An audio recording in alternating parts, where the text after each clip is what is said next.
Bismillahirrahmanirrahim. Assalamualaikum warahmatullahi wabarakatuh.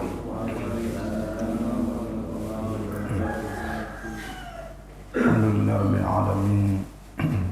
Wa bihi nasta'in ala umuri dunya waddin. Asyhadu an la ilaha illallah, asyhadu anna Muhammadar Rasulullah. Allahumma shalli wa sallim wa barik ala Rasulillah Sayyidina wa Maulana Muhammad wa ala alihi wa sahbihi ajma'in. Rabbi shrah li sadri wa yassir li amri wa hlul 'uqdatam min lisani yafqahu qawli. Alhamdulillah jamaah surah Babul Jannah dan warga komplek Dinas Tinda yang kami muliakan dan senantiasa dirahmati Allah Subhanahu wa taala. Alhamdulillah kita senantiasa bersyukur, berterima kasih kehadirat Allah atas segala nikmatnya, telah diberikan kesehatan, berikan kekuatan, terutama hidayah dan taufik. Kita sudah melaksanakan salat subuh secara berjamaah. Alhamdulillah hari ini tanggal 8 Zulqaidah. Artinya ya tidak sampai sebulan kita udah masuk bulan Zulhijjah. Bulan Zulqaidah ini termasuk di antara bulan yang istimewa, bulan yang mulia. Di dalam Al-Quran pada surat Taubah ayat 36, di situ Allah menyebutkan, menjelaskan bahwa dalam setahun ini terdiri dari 12 bulan. Nah, minha arba'atun hurum. Dari 12 bulan itu ada 4 bulan yang termasuk kategori mulia, mulia dan dimuliakan. Nah, kalau kita mau menjadi mulia, salah satunya memanfaatkan 4 bulan ini. 4 bulan yang dimaksud oleh Rasulullah SAW dalam hadis diriwayatkan oleh Imam Bukhari, dijelaskan bahwa 4 bulan dimaksud itu, pertama adalah bulan Zulqaidah, yang kedua adalah bulan Zulhijjah, yang keempat adalah bulan Muharram. Ini 3 bulan berturut-turut. Nah, baru yang keempatnya itu adalah bulan Rajab. Jadi 4 bulan ini ditegaskan sendiri oleh Al-Quran dan juga diperjelas oleh hadis Rasulullah SAW. Itulah kemuliaan 4 bulan. Apa kemuliaannya dibanding daripada bulan-bulan yang lainnya adalah semua kebaikan yang kita lakukan di 4 bulan ini itu dilipat gandakan oleh Allah Subhanahu wa taala, melebihi dari bulan-bulan yang lainnya. Ya, kecuali bulan Ramadan, karena Ramadan memang secara khusus. Nah, oleh karena itu termasuk kebaikan adalah mengikuti ta'lim. Ya, mudah-mudahan Allah Subhanahu wa taala bisa memberikan hidayah, taufik, sehingga nambah informasi tentang wawasan keagamaan kita. Nah, subuh hari ini kita melanjutkan pembahasan tentang masalah kurban. Nah, secara khusus seringkali banyak pertanyaan tentang bagaimana kita berkorban dengan atas nama orang yang sudah meninggal dunia atau almarhum, almarhumah. Ini seringkali. Maka subuh hari ini kita membahas secara khusus tentang itu.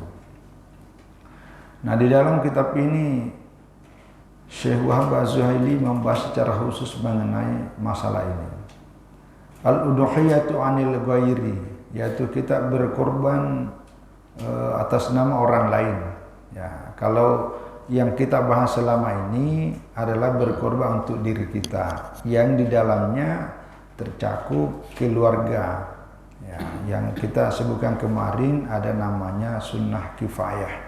Jadi kalau dalam satu keluarga untuk berkorban, maka keluarga yang lainnya sudah ikut di dalamnya, baik istri maupun anak-anaknya. Nah, sekarang bagaimana kalau kita berkorban? Ya, bukan untuk diri tapi memang atas nama orang lain. termasuk orang yang sudah meninggal. Qala Syafi'iyatu. Nah, ulama mazhab Syafi'i mengatakan la yudahi 'anil ghairi bi ghairi iznihi. Ya. Kalau kita berkorban atas nama orang lain, itu tidak boleh kecuali atas izin yang bersangkutan. Jadi kalau mungkin ada orang lain yang kita mau daftarkan, ya berkorban atas nama orang itu, beritahu dulu. Ya, paling tidak dia di chat lah, di WA atau di telepon. Nah, kalau sudah diizinkan, itu boleh. Kalau tidak diizinkan, tidak. Ya. Wala ammayitin, inilah masalahnya. Wala ammayitin, dan juga tidak boleh berkurban atas nama orang yang sudah meninggal. Ya biasa almarhum, almarhumah. Illam yusi biha. Kalau dia tidak ada wasiat sebelum wafatnya. Itu catatannya. Kalau dia tidak ada wasiat sebelum wafatnya. Apa dasarnya? Nah, kata dalil yang digunakan oleh ulama mazhab Syafi'i adalah wa laysa lil insani illa ma sa'a. Nah, ini surat An-Najm ayat 39, bahwa wa laysa lil insani illa ma sa'a. Seseorang itu tidak mendapatkan nilai atau pahala kecuali masa apa yang ia usahakan sendiri. Nah, jadi tidak boleh orang lain beribadah tapi orang lain pula yang mendapatkan pahalanya. Ini salah satu dalil yang dipakai, terutama dalam secara tekstualnya. Nah, fa'in awsa biha jaza, itu wa bi sahih taka'ulahu. Kalau yang bersangkutan sebelum wafat dia berpesan bahwa nanti, ya, kalau saya meninggal dunia, ya saya berpesan kepada ada anakku sebagian dari harta warisan yang saya tinggalkan itu, ya berkorbanlah atas namaku. Nah, kalau dia berpesan seperti ini, maka boleh berkurban atas nama almarhum atau almarhumah. Wa bi isaihi takaulah. Jadi karena wasiatnya seperti inilah, maka boleh, termasuk pahala yang berkorban itu dia akan mendapatkan. Nah, wa yajibu at-tasadduqu bi jami'iha 'alal fuqara wa laysa li mudhiha wa la li ghairi minal aghniyai al-aqlu minha li ta'adzuri idni al-maiti fil aqli. Nah, ini kalau ada orang berkorban atas nama orang yang sudah meninggal dunia dan dia berpesan itu, karena berpesan, maka seluruh dagingnya, daging kurbannya itu dia tidak boleh makan keluarga itu. Dia harus serahkan semuanya, jangan mengambil. Ya, termasuk dari tidak boleh juga dari orang yang berkorban, dari keluarganya itu tidak boleh. Wala li ghairihi minal-agniya, dan juga tidak boleh untuk orang-orang kaya, ya, memakan dari daging kurban. Jadi diberikan semuanya kepada orang yang sesuai yang disebutkan nanti, dengan orang-orang yang dianggap bisa menerimanya. Kenapa? Li ta'adzuri mayyiti fil akli, karena memang yang berniat mengeluarkan ini, apalagi sudah dipesankan untuk berkorban. Nah, berkorban itu artinya berkorban untuk orang lain, bukan untuk dimakan. Nah, lain halnya kalau, karena ini masuk kategori wajib, ya, karena dia pesan. Nah, kalau korban sunat, seperti yang kita bahas selama ini, itu memang disunatkan memakan sebagian, karena di ayat itu ada ayat dikatakan fakulu minha wa at'imu al-ba'isa al-faqira. Makanlah sebagian dari dagingnya itu.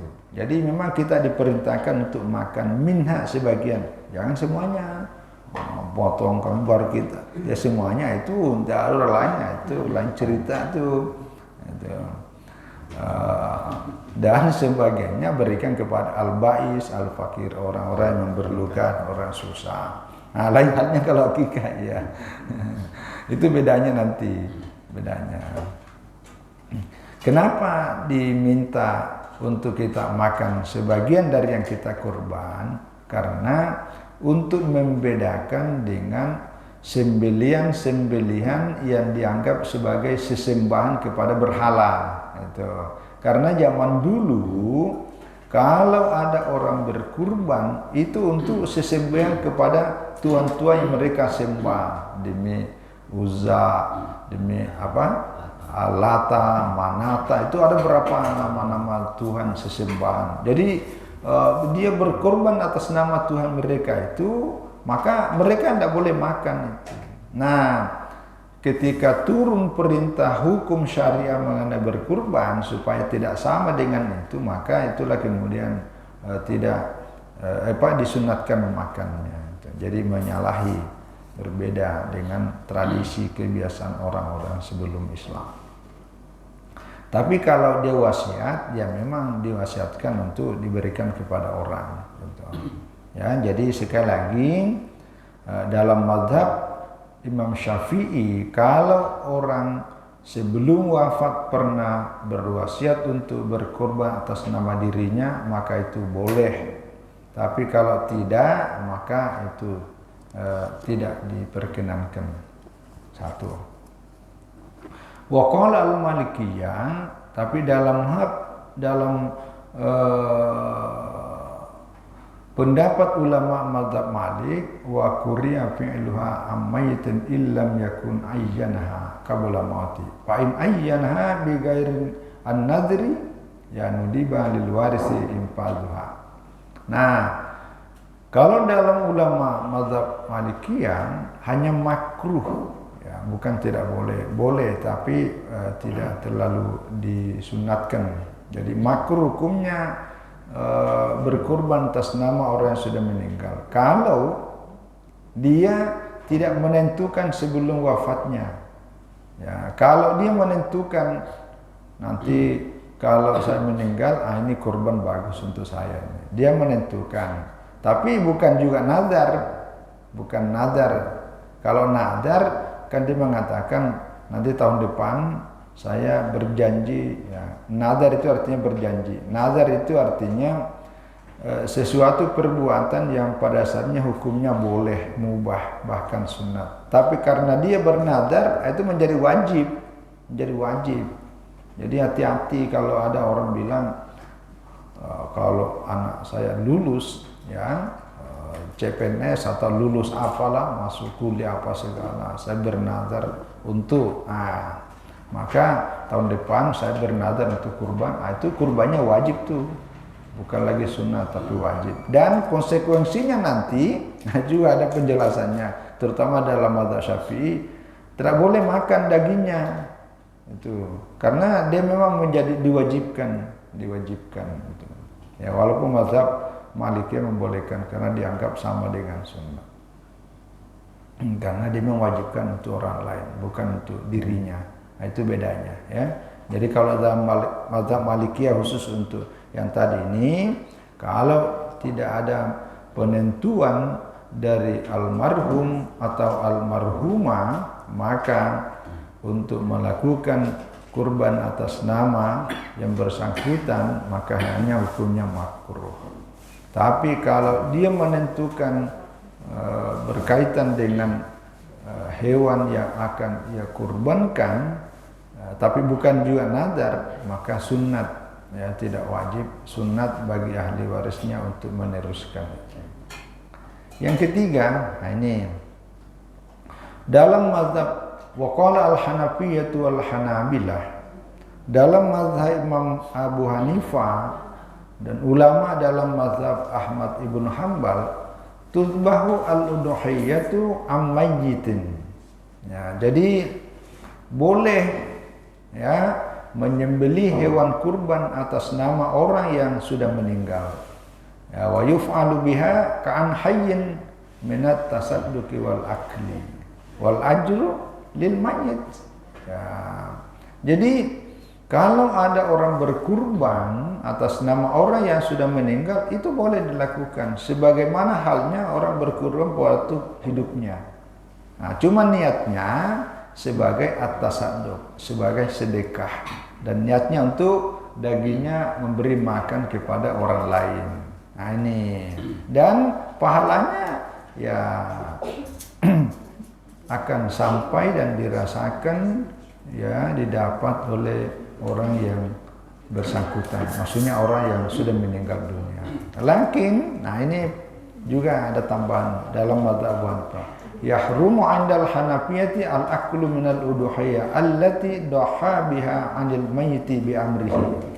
Akan tetapi dalam mazhab Abu Hanifah ya haram memakannya, ya untuk daging yang dia kurbankan itu kalau dia menyembeli atas perintah dari yang bersangkutan. Maksudnya orang yang sudah meninggal itu dia memerintahkan, hampir sama tadi.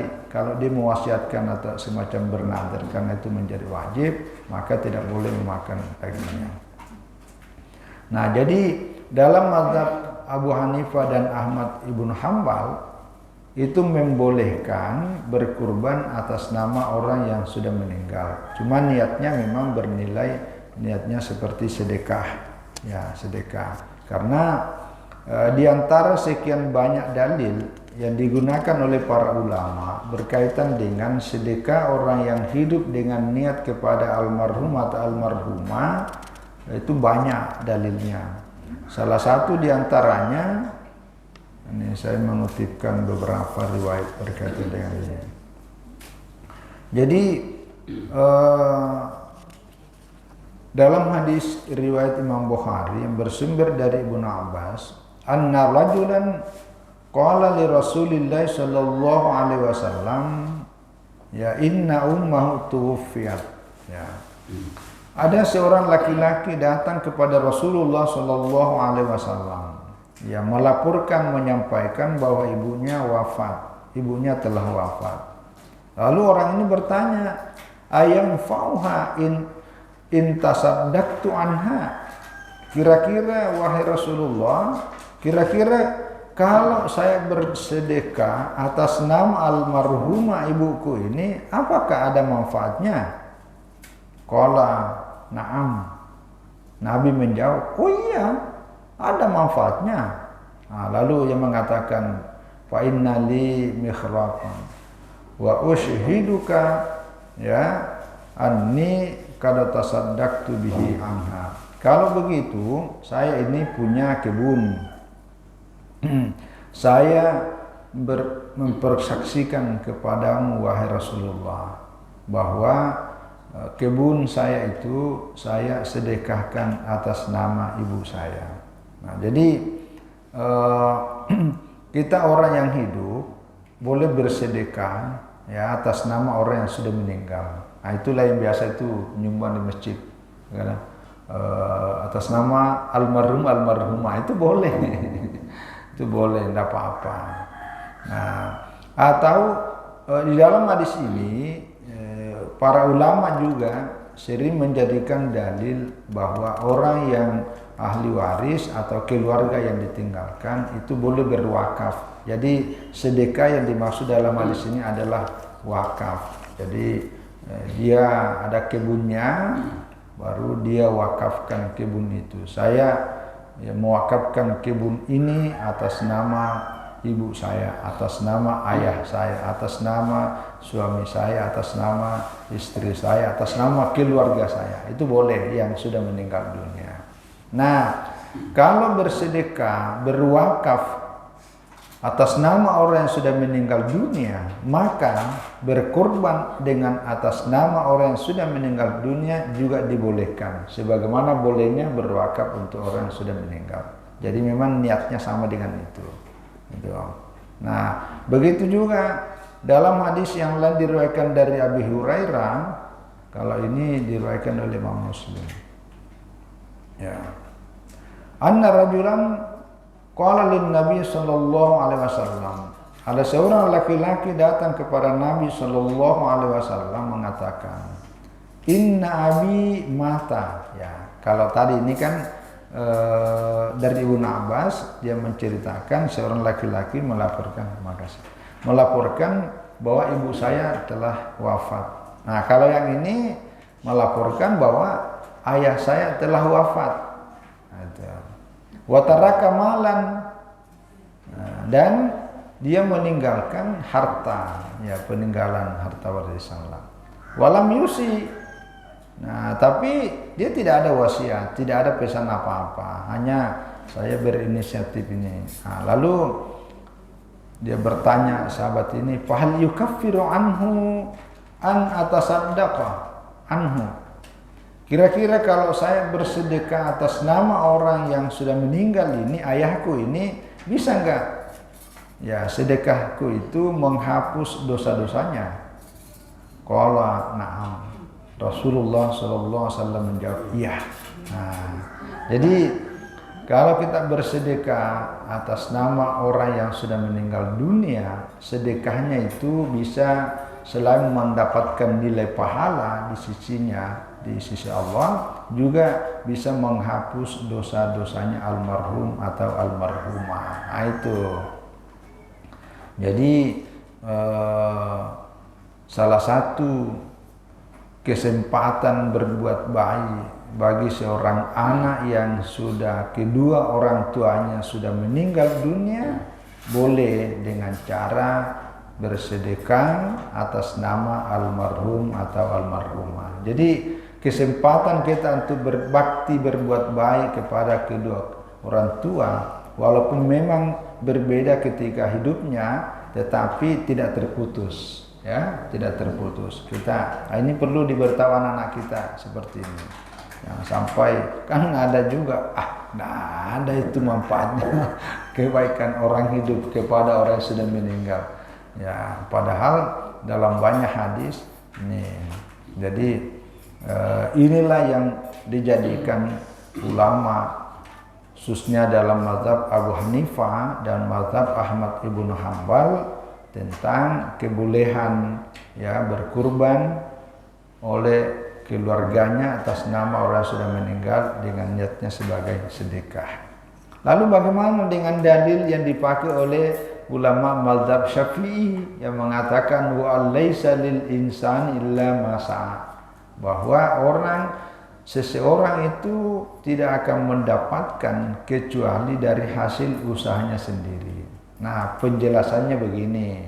Satu, kalau yang bersedekah, ya, orang yang masih hidup, terutama anaknya, dengan niat untuk kedua orang tuanya yang sudah meninggal, maka ayat ini sebuah pengecualian terhadap hadis ini, pengecualian terhadap ayat itu. Atau penjelasannya juga gini. Kalau seorang anak berbuat baik untuk kedua orang tuanya, maka itu masih bagian dari usaha orang tua itu sendiri. Jadi masih bagian. Karena anak itu lahir karena hasil usahanya dia. Nah, jadi itu masih dalam kategori itu. Jadi illa masa, kecuali apa yang ia usahakan. Sehingga hadis ini tidak bertentangan. Tidak bertentangan. Ya, karena masih bagian. Bagaimana kalau dia mertuanya? Kan bukan anaknya tuh. Anak menantu berniat untuk sebagai sedekah untuk mertuanya, untuk neneknya, untuk kakeknya, untuk suami istri misalnya. Istrinya meniatkan untuk suaminya, suaminya berniat untuk istrinya yang sudah misalnya almarhum. Nah, kata para ulama itu boleh. Ya, walaupun bukan sebagai nasab, tetapi hadis ini sebagai pengecualian terhadap apa. Jadi apa yang disebutkan dalam ayat ini. Ya, jadi karena adanya hadis tidak mungkin bertentangan dengan ayat Al-Quran. Bahkan sebenarnya kalau baca tafsir Ibnu Katsir, saya lupa tadi buka ini, tapi saya pernah baca. Tafsir Ibnu Katsir menjelaskan berkaitan ayat ini, ya, karena ini ayat yang seringkali dipakai, wa laisa lil insani illa ma sa'a, bahwa tidak ada pahala warisan. Karena ya orang itu mendapatkan pahala sesuai usahanya, ya sama dengan dosa. Jadi tidak mungkin orang berjudi lalu mengatasnamakan dosa judi saya ini saya niatkan untuk orang lain, itu tidak boleh. Nah, ini ayatnya. Tapi dalam tafsir Ibnu Katsir yang dimaksud ini tidak berlaku umum karena lilnya itu, lil insan itu bukan semuanya, tapi lebih kepada yang tertentu. Apa tertentu? Yang dimaksud itu adalah orang-orang non-muslim. Jadi mereka itu tidak boleh mendapatkan kecuali kalau dia sendiri melakukan. Tapi kalau oleh orang-orang Islam, seperti kalau kita berbuat kebaikan ini untuk yang tadi itu, untuk mertua, untuk saudara kita, ya, guru-guru kita, itu termasuk. Nah, itu pengecualian. Jadi sekali lagi antara ayat dengan hadis ini tidak bertentangan, tapi justru lebih memperjelas, ya, lebih memperjelas bahwa ada beberapa hal yang memang masuk dalam kategori dikecualikan. Jadi tidak berlaku umum bahwa semuanya tidak boleh, ya. Termasuk sebenarnya kalau ini kan lagi musim haji, ya, yang namanya badal haji, nah ini juga dalilnya. Nah, cuma kasusnya beda. Jadi tapi hadisnya sama, ceritanya sama. Jadi ada seorang perempuan dari Juhaina, ada beberapa juga dari Khas'am, sama seorang perempuan datang ke Rasulullah bahwa ibuku telah wafat sebelum melaksanakan haji. Kira-kira boleh nggak saya berhaji atas nama dirinya? Nah, kata Rasulullah boleh. Nah, itu. Tapi Nabi memberi penjelasan. Haji maksudnya apa? Haji kamu harus haji dulu, nah, baru kamu berhaji atas nama ibumu. Nah, itulah yang kemudian dijadikan dalil oleh para ulama mengatakan bahwa ya kalau kita badal menghajikan orang yang sudah meninggal dunia, maka kita haji dulu, baru orang yang sudah berhaji boleh menghajikan orang. Nah, itu dalilnya sama. Jadi berwakaf, bersedekah, berhaji, badal maksudnya dengan berkorban ini, nah itu sama, bahwa orang yang sudah meninggal dunia boleh, ya, dilakukan oleh ahli warisnya atau keluarganya yang sudah meninggal dunia, ya. Nah, yang terakhir tidak ada di sini, tetapi yang oleh para ulama yang boleh dikata tidak ada perbedaan pendapat. Kalau ini kan tadi berbeda-beda, ya, antara mazhab Syafi'i, mazhab Malik, mazhab Abu Hanifah, dan mazhab Ahmad ibnu Hanbal. Nah, yang paling tidak ada perbedaan di kalangan para ulama adalah orang yang hidup berkorban atas nama dirinya, nanti orang yang hidup itu berniat untuk keluarganya, baik yang masih hidup maupun yang sudah meninggal tercakup di dalamnya. Itu. Jadi misalnya gini, kan ada panitia kurban yang mencatat nama-nama yang akan berkurban, maka yang dicatat itu adalah nama keluarga yang masih hidup. Katakanlah misalnya si A, si Abdullah. Nanti si Abdullah ini berniat untuk ayah atau ibunya atau keluarganya yang lain. Jadi yang didaftarkan di situ adalah nama orang hidup. Nanti orang hidup inilah berniat untuk keluarganya. Nah, itu boleh. Nah, ini yang tidak ada perbedaan setahu saya. Tidak ada perbedaan pendapat kalangan para ulama, karena sebagaimana yang kita sudah jelaskan sebelumnya bahwa kalau berkurban misalnya dalam satu rumah, satu keluarga, satu orang yang berkurban itu, maka sudah tercakup di dalamnya adalah keluarganya yang lain. Nah, keluarganya yang dicakup itu baik keluarga yang sudah hidup juga di dalamnya keluarga yang sudah meninggal. Nah, itu. Jadi innamal a'malu binniyat. Jadi disinilah peran pentingnya niat dari seseorang supaya apa yang kita lakukan itu mengalir dan memberi manfaat, ya, baik yang masih hidup ataupun kepada orang yang sudah wafat. Saya kira ini penjelasannya mudah-mudahan bisa memberi tambahan informasi berkaitan dengan, karena ini sering ada pertanyaan berkaitan dengan ini ya. Jadi ada 4 caranya itu. Pertama, bisa orang yang masih hidup berniat untuk orang yang sudah meninggal tidak berberat. Yang kedua, boleh kalau sebelum wafat ada semacam wasiat yang berpesan. Apalagi kalau nadar, nah, cuma konsekuensinya berbeda karena dagingnya jangan dimakan untuk yang keluarganya itu, karena dia sudah berniat untuk berkorban untuk yang lain. Kalau niatnya sedekah itu tidak apa-apa, artinya boleh sebagaimana dalam pandangan mazhab Abu Hanifah dan Ahmad bin Hanbal. Saya kira ini yang bisa kami share berbagi pada subuh hari ini. Mudah-mudahan Allah Subhanahu wa taala senantiasa memberikan kesehatan, kekuatan dan umur panjang kita, termasuk rezeki, dan dimudahkan untuk kita bisa berkurban tahun ini, kita bisa beridul adha dan sama-sama merayakan hari kegembiraan pada hari raya Idul Adha. Mohon maaf atas semua kekurangan. Wallahu a'lam bishawab. Wassalamualaikum warahmatullahi wabarakatuh.